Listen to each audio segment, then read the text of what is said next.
Un nouveau verdict à grande échelle de peine de mort prononcé par la justice égyptienne au Caire. Près de 700 partisans de l'ex-président Morsi ont été condamnés à la peine capitale aujourd'hui. Et parmi eux, le chef de l'organisation des frères musulmans, Mohamed Badi.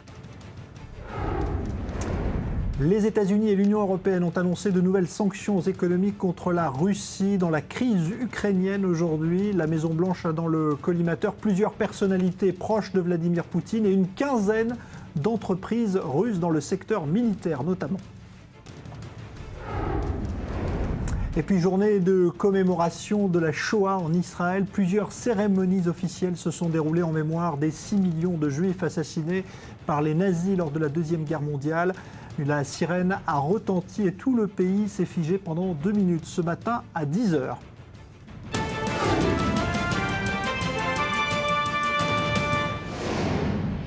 Le débat du Grand Direct ce soir consacré aux propos du secrétaire d'État américain John Kerry. Alors que la période probatoire, dira-t-on, de 9 mois est censée permettre de parvenir à un accord entre Israéliens et Palestiniens expire demain avec un constat d'échec, eh bien John Kerry aurait vendredi, lors d'une réunion à huis clos, prononcé des mots comparant Israël à un État d'apartheid si aucun accord ne doit être trouvé avec les Palestiniens. La Maison-Blanche vient à l'instant de publier un démenti par écrit en estimant que jamais John Kerry n'a comparé Israël à l'apartheid, mais en tout cas, bien les propos ont été enregistrés. On va en parler avec nos invités, Daniel Sheikh, ancien ambassadeur d'Israël en France notamment. Bonsoir à vous. Bonsoir. Et Gilles-William Golnadel, qui est avocat et président de l'association d'amitié France-Israël. Bonsoir également. Alors, même si la Maison-Blanche l'a publié à l'instant, ce communiqué qui veut modérer un petit peu les propos de John Kerry, ce n'est pas la première fois qu'il évoque ce danger, en tout cas, parce que c'est un danger pour lui à venir. Est-ce que, à votre avis, il met une nouvelle fois la pression et la responsabilité, finalement, de l'échec sur Israël ? Non, je ne pense pas que c'est pas ça le sujet. Je crois que ces derniers jours, il s'est exprimé plusieurs fois pour faire un constat de responsabilité partagée. D'ailleurs, même dans le même enregistrement, il parle du fait que peut-être un changement de leadership de part ou d'autre pourrait changer les choses.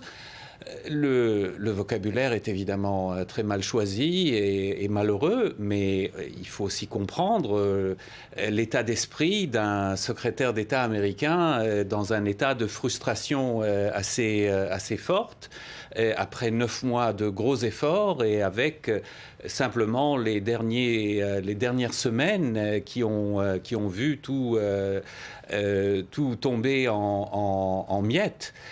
Cela dit, sur le fond, il n'a pas complètement tort que le simple constat d'un échec de ce round-là n'est pas suffisant pour l'avenir. Il faut réfléchir qu'est-ce qu'on fait à partir de là, parce que nous restons avec le problème tout entier devant nous. Nous, je veux dire les Israéliens et les Palestiniens, pas seulement les Israéliens. On va parler du fond dans un instant, mais la forme tout d'abord, Gilles-William Golnadel, est-ce qu'on a raison finalement d'utiliser, même si on est déçu, ce terme d'apartheid qui est quand même très fort, qui renvoie à évidemment des scènes de violence? Écoutez, on a suffisamment de motifs au Proche-Orient et dans les relations avec les États-Unis d'être dans des psychodrames pour en faire l'économie lorsqu'il n'y a pas lieu d'en faire, parce qu'après tout, c'était une conversation de type privé, alors peut-être que les Américains ont au contraire voulu faire un coup. Je n'en sais rien, mais peu importe.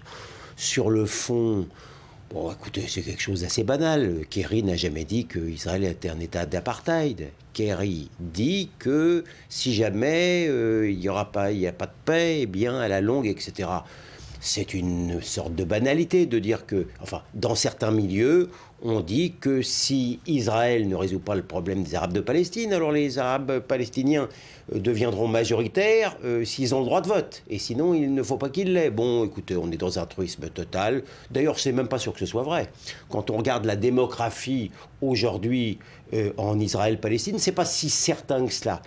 Moi, ça ne m'intéresse pas tellement, ce genre de réflexion, parce que, après tout, les Américains pourraient aussi s'interroger sur le devenir des Arabes de Palestine. S'il n'y a pas d'accord, eh bien, les Arabes de Palestine n'auront toujours pas d'État, à supposer évidemment que ça les intéresse. Et d'ailleurs, ça me questionne, pourquoi justement on ne les menace pas de ne pas avoir d'État? C'est peut-être parce qu'ils ne sont pas intéressés par la création d'un énième État arabe, et plutôt par la destruction lente peut-être et non violente du seul État juif existant. Donc si vous voulez, tout cela m'indiffère un petit peu. Et si j'ajoute que si les Américains réfléchissent à un changement de leadership pour arriver à la paix au Proche-Orient, ils seraient bien inspirés de songer à leur propre leadership, parce que je pense que messieurs Obama et Kerry, de mon point de vue, qui n'est pas objectif, qui ne peut pas être objectif, mais c'est pas pour ça que j'ai tort, n'ont pas suffisamment mis la pression sur les Arabes de Palestine. Ils ont mis la pression sur les implantations. On se souvient de Biden au tout départ. Et finalement, les Arabes de Palestine sentent le ventre un peu mou. Et des États-Unis, et peut-être même d'Israël, au sein du concert des nations. Voilà. Vous êtes d'accord, Daniel Sheikh? En gros, oui, je pense que Maître Goldnadel a raison de dire que, tout d'abord, sur le plan des relations israélo-américaines, c'est franchement pas le moment, ce sera d'ailleurs jamais le moment de créer une crise de confiance entre nous et les Américains, surtout, comme il l'a bien dit, pour une affaire de cité, pas cité, etc. On ne peut pas dire que John Kerry, c'est le pire des ennemis de l'État d'Israël, même si il faut dire aussi que certaines personnalités politiques israéliennes ont été tout aussi maladroites à son égard durant les derniers mois, le traitant de toutes sortes d'adjectifs que nous n'allons pas répéter ici, mais qu'il n'a pas dû apprécier. Mais je ne pense pas qu'un homme quand même aussi expérimenté que lui, il en a vu d'autres. Je ne pense pas que son amour-propre ait été tellement blessé que maintenant il veuille se venger. Je crois que c'est véritablement une frustration devant l'état des choses et un questionnement. Qu'est-ce qu'on va faire maintenant? Et il a raison de constater que laisser les choses comme elles sont aujourd'hui ne sont pas bonnes pour Israël. Alors, bien sûr, elles ne sont pas bonnes pour les Palestiniens non plus. Maître Goldnadel a raison. Moi, mon sujet, c'est pas les Palestiniens, mon sujet, c'est les Israéliens. Et du point de vue israélien, je pense que c'est le moment de réfléchir comment faire autrement pour faire bouger les choses. Ce n'est pas le premier échec du processus de paix, malheureusement.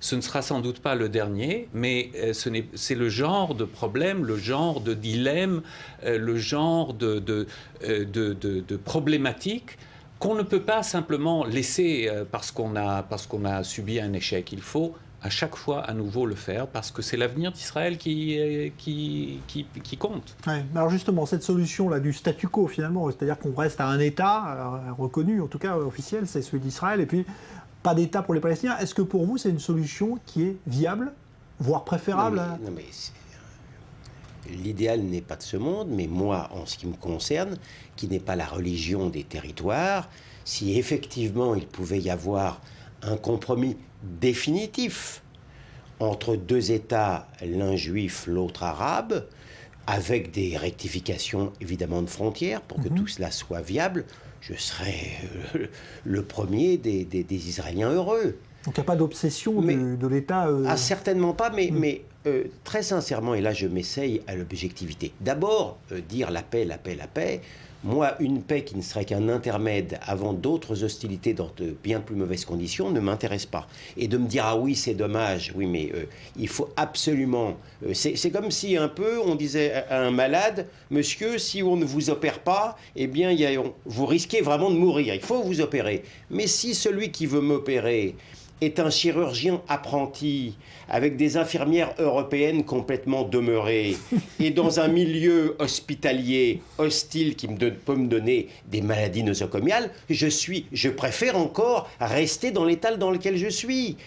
Quand je regarde, encore une fois, objectivement les choses, et je le dirais si c'était le contraire, il me semble que ce gouvernement-là a montré quand même qu'il était prêt à des compromis territoriaux. Ce n'est pas le premier d'ailleurs gouvernement israélien qui était prêt à faire des compromis territoriaux. Dieu sait qu'ils sont difficiles dans ce pays avec ce système politique-là. Mais je crois que ça n'était pas un jeu de dupes.